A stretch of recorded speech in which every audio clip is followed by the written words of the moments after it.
Assalamu alaikum. My name is Dr. Khalud Imran. Today we will discuss here the causes and treatment of cough during pregnancy and effect of cough on the fetus. यहाँ पे आज हम बात करेंगे बहुत ही एक आम पूछा जाने वाला सवाल, क्योंकि बहुत सी ख़वातीन को दौरान हमल खांसी की शिकायत होती है तो वो उसकी वजह भी हमसे पूछती हैं, उसका इलाज भी पूछती हैं और साथ में जो है खांसी का उनके बच्चे पे कोई असर तो नहीं ये भी पूछती हैं।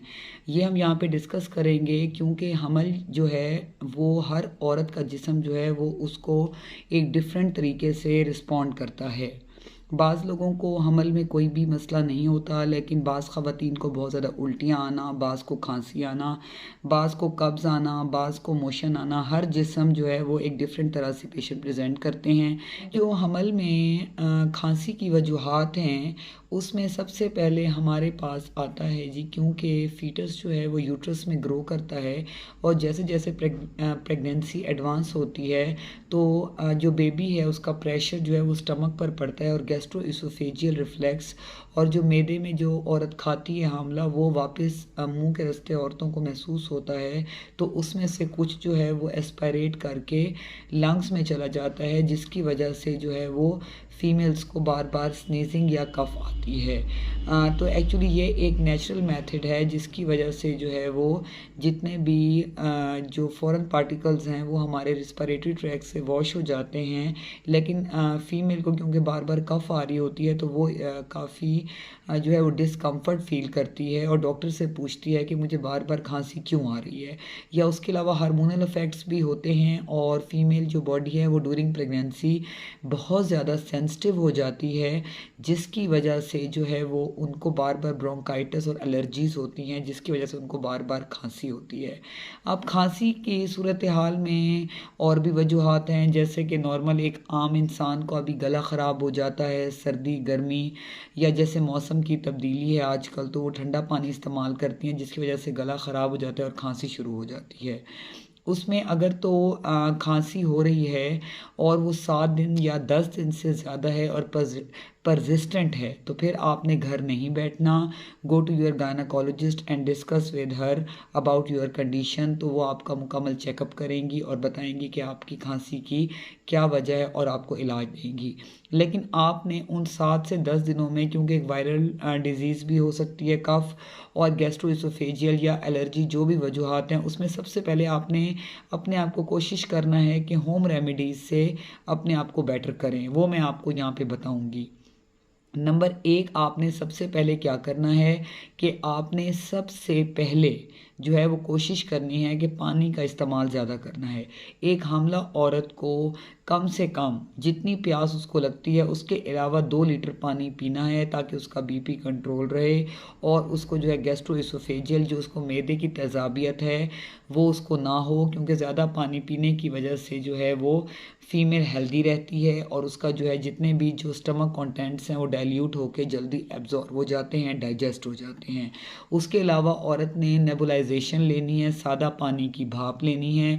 बाज़ लोग उसमें पुदीना भी डाल लेते हैं तो उसमें कोई कबाहत नहीं है, तो आप वो भाप लें। उसके अलावा रात को सोते हुए फ़ीमेल को चाहिए कि वो सर के नीचे 2 तकिए रखे, ताकि जो है जो अगर उसको गैस्ट्रोइसोफेजियल या उसके जो मैदे के जो उसने खाना खाया है वो वापस भी जाए तो वो एस्पायरेट ना कर जाए हमारे मतलब जो उसका रिस्पिरेटरी सिस्टम है उसमें। उसके अलावा जो है वो फ़ीमेल को चाहिए कि वो खुराक जो है थोड़ी थोड़ी करके ले, बहुत ज़्यादा ना खाए, क्योंकि हमल में मैदा डिस्टर्ब होता है हार्मोन्स की वजह से, बेबी साइज़ की वजह से। तो जो है वो इसलिए उसको चाहिए कि वो फ्रीक्वेंट खाए और मील्स जो हैं वो कम ले, मतलब मिकदार में। जिस तरह एक नॉर्मल हेल्दी पर्सन जो है वो 3 टाइम खाना लेता है, फीमेल जो प्रेग्नेंट औरतें हैं उनको चाहिए कि वो घंटे 2 घंटे के वक्फे से कुछ ना कुछ लेती रहें, ताकि साथ के साथ हज़म होता रहे। और फिर भी अगर उनकी कफ बेटर नहीं होती, यहाँ पर मैं थोड़ा बताती चलूँ कि शहद का इस्तेमाल भी बहुत अच्छा है। अगर वो चम्मच शहद का रात सोते हुए डेली लें तो उसमें भी काफ़ी शफा है। लेकिन अगर इन तमाम रेमेडीज़ के साथ भी फ़ीमेल की कफ बेटर नहीं होती, खांसी बेहतर नहीं होती, तो फिर उन्होंने घर नहीं बैठना, अपने गायनेकोलॉजिस्ट को प्रॉपर चेकअप करवाना है।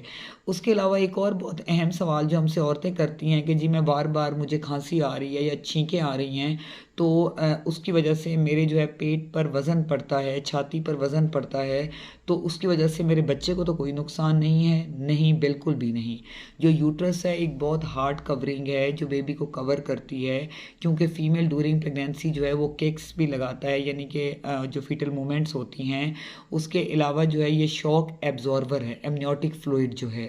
जब पेशेंट को कफ आती है तो जो एमनियोटिक फ्लूइड है यूट्रस इटसेल्फ है, ये एक बैरियर है जो कि बेबी को सेफ रखती है। तो आप इस तरफ ज़्यादा मत सोचें। लेकिन अगर कफ 7 से 10 दिन से ज़्यादा है तो फिर आपने अपने गायनेकोलॉजिस्ट को दिखा के आपने प्रॉपर ट्रीटमेंट लेनी है ताकि कफ आपकी बेटर हो जाए। और बाज़ फीमेल्स ऐसी भी होती हैं कि 9 माह उनको कफ का सिलसिला चलता रहता है, तो उसमें भी परेशानी की बात नहीं है। आप अपने गायनेकोलॉजिस्ट से साथ साथ मेडिसिन लेती रहें तो आपकी काफ़ी हद तक कफ कंट्रोल रहेगी। और जैसे ही बेबी डिलीवर होगा, हार्मोन्स का स्ट्रेस, गैस्ट्रोएसोफेजियल रिफ्लैक्स, सब चीज़ें कम हो जाएंगी, तो ऑटोमेटिकली कफ भी बेटर हो जाएगी। इसलिए जो है कोई भी अलामत हो तो उसको आपने हल्का नहीं लेना, पहले होम रेमेडीज़ से कवर करें। अगर आपसे नहीं हो रही तो फिर अपने गायनेकोलॉजिस्ट के पास जाएं, प्रॉपर एंटीनेटल अपना विजिट करवाएं और उनसे मेडिकेशंस लें ताकि आप और आपका बच्चा महफूज रहे। Stay safe, stay healthy. Thank you so much. अल्लाह हाफिज़।